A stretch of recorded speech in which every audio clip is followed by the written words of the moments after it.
हरियाणा में बड़ा उलटफेर हो गया। जिस तरीके से कांग्रेस को जीता हुआ लोग बता रहे थे, अचानक से बीजेपी ने सारे अनुमानों को ध्वस्त कर दिया। क्या ये जीत बीजेपी की, क्या बीजेपी की वापसी है या मोदी पर अभी भी वोटर्स का विश्वास है? कुल मिलाकर पश्चिमी उत्तर प्रदेश की जनता क्या सोचती है, हरियाणा के चुनावों को लेकर जो परिणाम आए हैं उसे किस तरीके से देखती है? सर अपना नाम बताएं और आज के जो परिणाम हैं। सर मेरा नाम मंजीत सिंह जटिया है और वैसे मैं राजनीतिक नहीं हूँ, सोशल हूँ और सोशल वर्किंग के हिसाब से मैं बात कर रहा हूँ आपसे। आप इस परिणाम को कैसे देखते हैं? लेकिन सारे जो वो थे आकलन तो सारे फेल। हाँ नहीं, आकलन क्या, जो कहीं ना कहीं जो हमारे माननीय देश के नेता हैं, आने वाले कल के भविष्य भी मानते हैं हमारे देश की जनता ने, मैं माननीय राहुल गांधी जी की बात कर रहा हूँ, उनके कहीं ना कहीं नेतृत्व में और मैच्योरिटी में कमी है। एग्जाम्पल के तौर पर वहाँ अभी जो है, वहाँ जो अभी शैलजा नाम की एक जो है लेडी नेता है, वे वहाँ की वो क्षेत्रीय नेता है और वो अभी जो सीएम पद की दावेदार थी, उनका नाम आ रहा था। अगर वे उन्हें लेकर के सामने आते तो मेरा मानना है कि सारा का सारा दलित समाज इसी तरह से एकजुट हो जाता, जैसे कि नायब सैनी जी के आने से सैनी समाज एक जगह एकजुट हुआ है। एक दूसरी प्रॉब्लम ये है कि वहाँ की जनता सोचती है भाई हर बार जाट ही नेता बन रहा है। देवीलाल वो जाट थे, उनके जो परिवार है वो भी जाट ही है, भजन लाल है वो भी जाट ही थे, और जो ये जो है हुड्डा साहब है, इनका भी परिवार पूरा जाट ही है। एक दूसरी जातियाँ सोचती है कि पूरे प्रदेश में एक ही समाज का मुख्यमंत्री बनेगा, तो वो भी एक हारने का कारण है। दूसरी बात, ये जीत बीजेपी की नहीं है, बीजेपी के अच्छे नेताओं की जीत नहीं है, समझ रहे हैं आप? ये हार जो है कांग्रेस की छोटी सोच की हार है। अगर राहुल गांधी जी मैच्योरिटी के साथ काम करते, मेरा मानना था कि वहाँ कंपलसरी, वहाँ इस बार जैसा माहौल चल रहा था, लोगों ने बीजेपी के लोगों को घर में नहीं बढ़न दिया, गांव में नहीं बढ़न दिया, उनका बहिष्कार करा है लोगों ने। कहीं कहीं तो लड़ाई झगड़े के कारण आपके सामने, मीडिया में आपके सामने आए हैं, तो उसका कारण है। अगर राहुल गांधी जी सही मैच्योरिटी के साथ काम करते, मेरा मानना था वह कांग्रेस पूर्ण बहुमत मानती। अगर वे शैलजा को लेकर कहा जाते, वो उन्हें किसी भी तरह से अपना आप को एक स्टैंड नहीं बना पाए जहाँ उन्हें चुनाव लड़ना था। और इसके अलावा बताइए आप। नहीं तो यही कारण आपको लगता है कि कांग्रेस की, राहुल गांधी की नीतियों की वजह से बीजेपी जीती है वहाँ? हाँ नहीं, हाँ बिल्कुल। अगर मैं फिर कह रहा हूँ आपसे सर, बीजेपी अपनी खासियत की वजह से वहाँ नहीं जीती। भाई 2 लोग लड़ रहे हैं, 2 में से एक जीतना है। कांग्रेस थी, अरवे थी या नहीं है? अब आप अंदाज़ा लगा लीजिए, बहुजन समाज पार्टी की एक सीट पर लोगों ने उन्हें सपोर्ट करा, और उसका कारण क्या रहा? क्योंकि दलित नेतृत्व ये चाह रहा था कोई हमारा नेता उभर कर कावे। वो ठीक है कि बसपा वहाँ इतनी जान नहीं है, बसपा की क्षमता नहीं है इतनी, क्योंकि दूसरा क्षेत्र है, और मायावती वहाँ के क्षेत्र से वहाँ के क्षेत्र में मायने रखती। लेकिन नेतृत्व की कमी की वजह से कांग्रेस का नेतृत्व हल्का था, और जो माननीय राहुल गांधी जी हैं उनकी मैच्योरिटी में कमी की वजह से आज भारतीय जनता पार्टी वहाँ जो सरकार बनाने के करीब है। भाई क्या नाम है आपका? सचिन चौधरी। सचिन, आपको क्या लगता है हरियाणा के जो रिजल्ट्स आए हैं उनको देख के कांग्रेस और बीजेपी में क्या वजह रही कि एकदम से एज्यूम तो कर रहे थे कांग्रेस जीतेगी और बीजेपी आ गई? बस मोदी जी का विश्वास है। तो ये लगता है पब्लिक का भी उन पर बिल्कुल वही जीत का आधार रहा? बिल्कुल। भाई क्या नाम लिखते हैं? मेरा नाम अजीत तोमर है। अजीत जी, आपको क्या लग रहा है ये जो हरियाणा का अप्रत्याशित परिणाम आया? देखो सर, मैं कल भी आपसे एक बात कर रहा था, जब आप एक जो है फ़ोटो शूट कर रहे थे, बाइटिंग कर रहे थे, मैंने कहा था कि आज का टाइम बहुत ही ज़्यादा कंसर्न करने वाला है, यंग बंदों के लिए है, डेवलपमेंट के लिए है। अगर डेवलपमेंट की बात करी जाएगी, आप ठीक है अपोजिशन पार्टी में हो, अपोजिशन पार्टी में होने का मतलब ये नहीं कि आप दूसरे की बात की जो स्ट्रेटजी है आप उसको काटते रहो। आप अपनी स्ट्रेटजी आगे रखो। अगर मैं ये कहता हूँ कि ये स्ट्रेटजी मेरी है, तो आप इसको दूसरे पोजीशन की पार्टी ये ना बोले कि ये स्ट्रेटजी खराब है। आप अपनी स्ट्रेटजी आगे सामने लेगाओ, अपने 10 पॉइंट आगे लेगाओ, तब जा करके जो है ना बंदों का बिलीव होता है। अगर दूसरे की बातों को काटते रहोगे कि ये इसकी स्ट्रेटजी बेकार है, तो आप अपनी स्ट्रेटजी कब बताओगे? कहने का मतलब ये है कि आप अपनी स्ट्रेटजी बताओ और क्लियर करो अपने आप को, जो है कि भाई मेरी स्ट्रेटजी मैनिफेस्टो में ये हैगी, तब जा करके लोगों को विश्वास होता है। लेकिन ऐसा होता ही नहीं है कभी भी। अपोजिशन पार्टी हमेशा जो ना ये कहती रहती है कि इसकी स्ट्रेटजी बेकार हैगी, that is why they always fail. लेकिन अगर मोदी जी की बात करोगे तो मोदी जी ने तो बहुत सारी पॉइंट्स करके दिखा दी हैं। इसलिए आज के टाइम में अगर डेवलपमेंट की बात करी जाएगी तो डेवलपमेंट में बहुत सारी चीज़ें उन्होंने करके दिखा दी हैं। इसलिए आज का जो यंग जनरेशन हैगा, they believe in Modi, that is why Modi का जो है ना एक जलवा बरकरार है, और इसलिए मोदी जी की जीत हुई है वहाँ पे। यही जीत मानते हैं? हाँ, ये जीत का कारण है पूरा। देखो, बहुत मुद्दे, बहुत विचारधाराएं, बहुत सिद्धांतों से पार्टी का उदय बीजेपी का लगातार बढ़ रहा है, चल रहा है।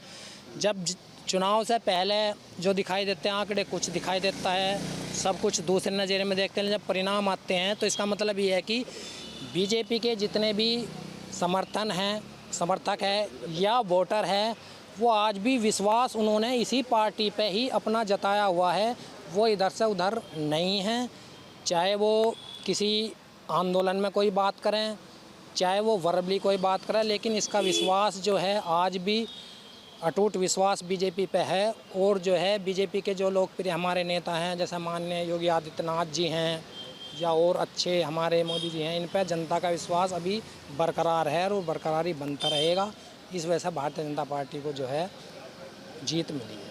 मेरे हिसाब से जहाँ तक मैं जानता हूँ, जनता अब पहले वाली जनता नहीं रही है। वो ये देखती है कि विकास हो रहा है नहीं हो रहा है, ठीक है। बहुत सारी जनता अभी भी 50% जनता अभी भी ऐसी है जो सिर्फ चुनावी वायदे देखती है, ज़मीन मतलब एक हकीकत में क्या हो रहा है उसको नहीं देख पाती। ये बात है कि जब से बीजेपी की सरकार आई है, बहुत सारे डिसीजन ऐसे हुए हैं जो देश के उन्नति के लिए हुए हैं। जो पढ़ी लिखी जनता इस बात को देख रही है कि आज के देश की अर्थव्यवस्था कहाँ पहुँच रही है। मोदी जी को गाली देते हैं, लेकिन जब मोदी जी जाते हैं तो दुनिया भर में आज वीटो पावर, यदि हम बात कर पा रहे हैं या जितने भी विकसित देश हैं और वीटो पावर इंडिया को देने की सोच है, just because of Modi ji. Congress कहाँ थी उस समय? हमारे सारे जितने भी दादा परदादा सारे कांग्रेस ही रहे। मेरे पिताजी कांग्रेस, मैं भी कांग्रेस ही रहा। लेकिन सत्य को कैसे नकार दोगे आप? भारत जोड़ो यात्रा राहुल गांधी जी ने करी, बहुत बढ़िया बात है, बहुत तपस्या करी, लेकिन आप किसी को झूठे वायदे तो नहीं दे सकते ना। वो खेत में गए, हल वो क्या कर रहे थे, वो कुछ रोटी बना रहे थे, तो उसमें कैमरा कहाँ से आ गया? तो प्री प्लान्ड होता है ना। दुनिया को या जो भी आप बातें करते हैं, जनता को ज़मीनी हकीकत पे बताइए कि आपने ये वायदे करे, प्रूफ दिखा दीजिए ये हुआ है। जितनी सड़कें हैं, जितने पुल बने, वो क्या हवा में बने हैं? दिख रहा है सबको। कांग्रेस ने कितने बनवाए? धारा 370 है। मैं इस बात पे नहीं जाना चाहता कि वो सही है गलत है, लेकिन जब तक धारा 370 है, देश का विकास कहाँ हुआ? क्या आम दुनिया को नहीं पता चल रहा? जो पढ़े लिखा हिंदू मुसलमान सिख ईसाई सबको पता चल रहा है कि जब से 370 खत्म हुई है वहाँ शांति आ रही है। पहले डेली मरते थे वहाँ 10-12, आज महीने में एक आधी छुटपुट घटना हो जाती है। कितना विकास हो रहा है वहाँ सारी चीज़ों का। तो ये सब चीज़ें जनता देख रही है, चाहे वो हरियाणा की हो या उत्तर प्रदेश की, चाहे कहीं की भी हो। और देर सवेर बात बीजेपी या किसी की, जो पार्टी सही बात करेगी वो। आज के डेट में जनता को लग रहा है बीजेपी सही बात कर रही है। यदि मैं कंपैरिजन करूं, सारी बातें तो ये भी सही नहीं कर रहे, लेकिन यदि कंपैरिजन करें तो शायद बीजेपी अकेली पार्टी है जो शायद ग्राउंड लेवल पर कुछ करने की सोच रही है। हरियाणा की जीत हार बीजेपी जीती और कांग्रेस को वहाँ डिफीट मिली। अब तक जो रुझान आ रहे हैं, वो वास्तव में भाजपा के पक्ष में जा रहे हैं, मगर इसके पीछे भी एक बात चल रही है। पूरा रुझान कांग्रेस की ओर था और राहुल गांधी में विश्वास था, मगर ये आपसी जो गुटबाजी, क्या वो बहन शैलजा जी हों या हुड्डा जी हों, आपस में ही मुख्यमंत्री तय करने लगे। अरे ये पार्टी हाईकमान का काम था कि राहुल गांधी जैसा करते वो मुख्यमंत्री बनता। अगर ये कुछ सीटें हारी होंगी तो कुछ 2-4 हज़ार वोट के अंतर से हारी होंगी। ये कहाँ कमी है? ये कांग्रेस संगठन की कमी दिखाई दे रही है। राहुल गांधी में नेतृत्व होता, जो हाईकमान करती वो रहता। और जहाँ तक बात है भाजपा की, भाजपा पे एक ही चेहरा है जिसका नाम योगी आदित्यनाथ महाराज है। वो जहाँ जहाँ गए होंगे वहाँ भारी बहुमत से भाजपा जीती होगी। एक मोदी का चेहरा नहीं दिखाई देता। मोदी से ज़्यादा अगर कोई लोकप्रिय है तो वो योगी आदित्यनाथ महाराज है। और अति पिछड़े को जो वहाँ सैनी जी मुख्यमंत्री बने हुए हैं, वहाँ अति पिछड़ा एकजुट हुआ है। अति पिछड़े में नाई हो, धीमर हो, जोगी हो, गुसाई हो, बैरागी हो, बढ़ई हो, जितने भी हों, ये सारे के सारे भाजपा के वोट बैंक की तरफ चल गए। जबकि इनकी आस्था पहले कांग्रेस में हुआ करती थी। कांग्रेस बहुत लंबी पार्टी थी और जो विश्वास राहुल गांधी ने जमाया अपने आप में, वो अपने आप में अद्वितीय है। इस वोट से कोई अंतर नहीं पड़ेगा। यूपी का जब चुनाव आएगा उसकी बात चलेगी 2027 में, मगर योगी आदित्यनाथ का फिर एक मैं कहूँगा वो एक चेहरा था, जहाँ जहाँ भी गए होंगे बहुमत से चले होंगे। चाहे मनमोहन सिंह भाना जी जीते हों, उनके पापा हार गए वहाँ से रुड़की साइड से, अब बेटा जीत गया यहाँ से भाजपा से मनमोहन सिंह भाना। तो जो जीता हुआ उन सबको बधाई है और जो वो कह रहे हैं वो करें। कम से कम भाजपा ने बहुत वादे कर रखे हैं, उन वादों को पूरा करें। करनी कठिन मंत्र नहीं होना चाहिए भाजपा की में। आपको जीता, आपको मुबारक हो, मगर राहुल गांधी को कमज़ोर करके मत मानो। वो अपने आप में एक बहुत ब्रांड चेहरा है, उगता हुआ सूरज अपना। लेकिन हरियाणा में तो नहीं जिता पाए। हरियाणा में जो हार जीत का अंतर है वो खाली इस बात की, वहाँ आपस में गुटबाजी हो चुकी थी। शैलजा बहन अपने आप कह रही है मैं मुख्यमंत्री बनूंगी। अरे तुम हरियाणा में चुनाव कर रही हो या दिल्ली पहुँचोगी मैं बनूंगी मुख्यमंत्री? तो यहाँ इनकी आपसी गुटबाजी हारी है, कांग्रेस नहीं हारी है। ये 2-4 हज़ार वोट से हार जीत का फैसला होगा, वो ये पार्टी हाईकमान तय करेगी। मगर मैं एक बात फिर कह रहा हूँ कि राहुल गांधी अपने आप में एक ब्रांडेड नेता है अपने आप में। हरियाणा में जो जीत है वो क्योंकि पूर्व में वहाँ भाजपा सरकार रही है, उससे पहले भी कांग्रेस सरकार रही। उन्होंने वोटर ने अंतर देखा कि भाई हमें सहूलियत क्या मिल रही है, उस टाइम क्या माहौल था, क्या हमें सुरक्षा मिली, क्या आगामी वादे हैं, कौन कौन यहाँ पे हमें सुरक्षा का माहौल देने जा रहा है। भाई योगी जी वहाँ गए, उन्होंने देखा कि भाई उन्होंने कहा उत्तर प्रदेश में बहुत कैडा राज है, माफियाओं को बिल्कुल ख़त्म कर दिया, और जो और माफिया उभर रहे हैं उन्हें भी नेस्ता नाबूद कर रहे हैं, चाहे उनकी टांग में गोली लगनी है, चाहे उनका एनकाउंटर है, कुछ भी है। लेकिन अब आप देख रहे हैं कि उत्तर प्रदेश में जो है क्राइम का जो ग्राफ है बहुत कम हो चुका, क्योंकि पता है लोगों को जो क्राइम कर रहे हैं कि भाई अगर तुम कोई दिक्कतबाजी करोगे तो इस टाइम कानून बहुत सख्त है।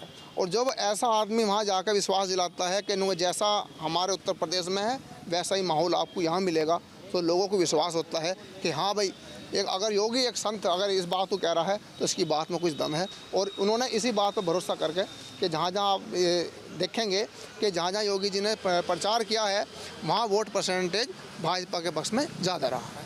तो हरियाणा की जीत में योगी का योगदान ज़्यादा है, मोदी का कितना मानते हो?